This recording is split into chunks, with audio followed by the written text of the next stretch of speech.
வணக்கம் மக்களே, சற்றுமுன் கிடைத்த தகவல் ஒன்றை பார்க்க போகிறோம். தாவேகா தலைவர் விஜய் செய்தது தவறு, திடீர் பரபரப்பு. இந்த ஒரு தகவலை பற்றி தான் நாம் பார்க்க போகிறோம். தகவலை பார்ப்பதற்கு முன்னதாக நீங்கள் நம்மளுடைய சேனலுக்கு புதிய பார்வையாளர்களாக இருந்தீர்கள் என்றால் மறக்காமல் நம்மளுடைய சேனலை சப்ஸ்கிரைப் செய்து வைத்துக் கொள்ளுங்கள் மக்களே. தற்பொழுது தமிழக வெற்றிக் கழகம் என்று கட்சியை துவங்கி பெரும் அளவில் ஆதரவை திரட்டி கொண்டு ஒரு பக்கம் பிரச்சார பயணத்தையும் மேற்கொண்டு தற்போது அதில் மிகப்பெரிய ஒரு அசம்பாவிதம் நடந்திருப்பதால் அதனை நிறுத்தி வைத்து கொண்டிருக்கும் விஜய் அவர்கள் தற்பொழுது அடுத்த கட்டமாக அரசியல் நகர்வை கொஞ்சம் கொஞ்சமாக நகர்த்தி கொண்டிருக்க இந்த ஒரு சூழ்நிலையில் தேமுதிகவின் பொதுச் செயலாளருமான பிரேமலதா விஜயகாந்த் அவர்கள் ஒரு தகவலை பார்த்திங்கன்னா குறிப்பிட்டிருக்கிறார். அதாவது என்னென்னா, விஜய் செய்தது தவறு அப்படின்றதே பார்த்திங்கன்னா பேட்டியின் மூலமாக தெரிவிச்சிருக்கிறார். என்னென்னா, கரூர் துயர சம்பவத்தின் போது விஜய் செய்தது தவறு அப்படின்றத குறிப்பிட்டு சுட்டி காட்டியும் இருக்கிறார். கரூரில் குறித்த நேரத்தில் விஜய் அவர்கள் செல்லவில்லை எனவும் குற்றம் சாட்டியிருக்கிறார்.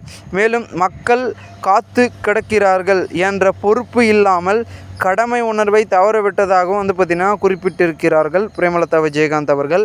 மேலும் அவர் கூறுகையில், விஜயகாந்தை அண்ணன் என்று கூறும் விஜய் அவர்கள் அவர் என்ன செய்தார் என்பதனை கொஞ்சம் கற்றுக்கொள்ள வேண்டும் என்று பார்த்திங்கன்னா பிரேமலதா அவர்கள் காட்டமாக தெரிவித்திருக்கிறார். இதனால் என்ன தெரிகிறது என்றால், விஜயகாந்த் அவர்கள் எல்லோருக்கும் முன்னோடியாக இருக்கிறார். அவரை பார்த்து விஜய் இன்னும் நிறைய கற்றுக்க வேண்டிய விஷயங்கள் இருக்கிறது அப்படின்றது சூசகமாக சொல்கிறார். காரணம் என்னவென்றால், இந்த துயர சம்பவம் என்பது கண்டிப்பாக பார்த்திங்கன்னா யாராலையும் பார்த்திங்கன்னா ஈடு கட்ட முடியாத, ஏற்க முடியாத ஒரு நிகழ்வாக தான் இருக்குது. இது பார்த்திங்கன்னா இதுக்கப்புறம் வரக்கூடிய நாட்களில் இது போன்ற நிகழ்வுகள், அசம்பாவிதங்கள் நடக்கக்கூடாது என்பது தான் அனைவரின் கருத்தாகவும் இருக்கிறது. ஸோ அதனால் பார்த்திங்கன்னா விஜய் இது போன்ற தவறுகளை இனியும் செய்யக்கூடாது என்பது அனைவர் மத்தியிலும் இருக்கக்கூடிய ஒரு கேள்வியாக இருக்கிறது. அவர் மட்டும் தப்பு பண்ணாரான்னு கேட்டிங்கன்னா அவர் மட்டும் பண்ணலை. இது பார்த்திங்கன்னா அனைத்து விதமான எந்த பக்கம் எப்படி இருக்குன்றது சொல்ல முடியாது. தப்புன்றது எல்லா பக்கம் இருக்கிற மாதிரி தான் இருக்குது. ஸோ இந்த ஒரு சூழ்நிலையில் இதனை பார்த்திங்கன்னா திடீர்னு பார்த்திங்கன்னா ஒரு சில கட்சிகள் பார்த்திங்கன்னா சுட்டி காட்டி கொண்டே இருக்கிறார்கள். இதுலேயும் ஒரு சில அரசியலை செய்கிறார்கள் மற்ற கட்சியினர்கள்.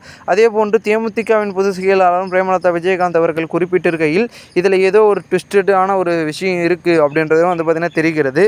மேலும் தற்பொழுது விஜய் அவர்கள் அடுத்த கட்டமாக பார்த்திங்கன்னா அந்த 20 லட்ச ரூபா பார்த்திங்கன்னா தலா உயிரிழந்த குடும்பத்துக்கு கொடுக்குறேன் அப்படின்னு சொல்லியிருந்தார். அதை பார்த்திங்கன்னா வங்கி கணக்கில் போடுற மாதிரி ஒரு சில விஷயங்களை தாவேகா தரப்பில் பார்த்திங்கன்னா பேசி கொண்டிருக்கிறார்கள். மேலும் பார்த்திங்கன்னா நேரிலும் போய் தாவேகாவினர்கள் பார்த்திங்கன்னா உயிரிழந்த குடும்பத்திற்கு பார்த்திங்கன்னா ஆறுதலையும் அவர்களுக்கு தேவையான பார்த்திங்கன்னா அனைத்து விதமான பார்த்திங்கன்னா செயல்களையும் ஈடுபடுற மாதிரி அவங்களுடைய செயல்பாடுகள் இருந்து கொண்டிருக்கிறது. மேலும் இப்பொழுது தாவேகாவினர் போயிருக்காரு. விஜய் அவர்களும் கூடிய விரைவில் பார்த்திங்கன்னா பாதிக்கப்பட்டவர்களை நேரில் சென்று அவர்களுக்கு பார்த்திங்கன்னா ஆறுதல் கூற போகிறாரு அப்படின்றது சொல்கிறாங்க. ஸோ பொறுத்திருந்து பார்க்கலாம் என்ன நடக்கப் போகிறது, என்ன மாதிரியான மாற்றங்கள் என்பதை நம்ம பொறுத்திருந்து பார்த்தால்தான் நமக்கு அனைத்தும் தெரிய வரும். மேலும் பெரும் விதத்தில் பார்த்திங்கன்னா இந்த ஒரு தகவல் அரசியல் வட்டாரங்களில் பேசும் பொருளாக மாறி இருக்கிறது. பார்க்கலாம் என்ன நடக்கிறது என்பதை.